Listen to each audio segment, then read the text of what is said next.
Hey PCBC, I hope you're all doing well. I have a quick word of encouragement for you today, and I'm gonna be honest, it may sound a little weird at first, and you're gonna be like, where's this guy going? Just hang in there with me. So I'm on Instagram, right? And I see this video of a guy who chopped off his fingertips. He just put his hand on the table, took a big knife, and slammed it down, chopped off his fingertips. I was like, what? And at first I thought it was fake, so I went and I scrolled through the comments, and people are just talking about, oh, it's just fingertips, fingertips grow back. I'm like, what? This is news to me. I didn't know we could regrow fingertips. So I do some research. I went on Google. Sure enough, fingertips can actually grow back. Now, I'm not telling you to go try that. It's not 100% guaranteed that they're going to grow back, but they are capable of growing back. Now, you may be thinking, Harrison, what are you talking about, if you're even still with me at this point? Let me explain how this relates to Christianity and how I'm going to use it to encourage you today.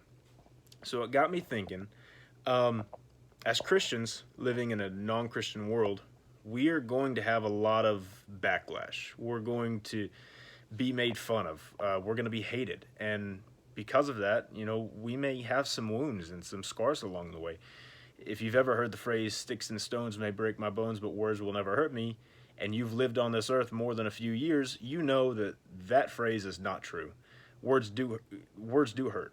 They can cut deep. In fact, the Bible actually tells us that words cut deep. And so because of that, we're going to be faced with scars and wounds and all kinds of hurt over the years. And that's true whether you're a Christian or not, but especially as a Christian living in a world that hates everything you believe in and hates what you stand for, you're going to be faced with hurt. But here's the cool thing. When you die here and you go up to heaven, you're completely restored. You're healed. All your wounds and your scars that you had on earth, they don't matter anymore. They're gone. And you live in heaven where you'll never have to endure hurt and pain again. So let me read this scripture to you, and hopefully it'll take hold and you'll be encouraged by it. Paul tells us in Romans 12, verse 2, "Do not conform to the pattern of this world, but be transformed by the renewing of your mind. Then you will be able to test and approve what God's will is, his good, pleasing, and perfect will." So, to reiterate, you're going to experience pain and hurt because you're a Christian. And Paul tells us not to conform to the pattern of this world, which means don't live in your flesh, don't do what the world wants you to do, but be transformed by the renewing of your mind in Jesus. Because of these things, we know we're going to have pain, we know we're going to be hurt, but just like our fingertips can apparently regrow themselves, our bodies will be fully restored when we go to heaven, and we'll never have to deal with pain again, and we'll live in heaven with all of our loved ones and with the one who loves us more than anyone else, and that's God.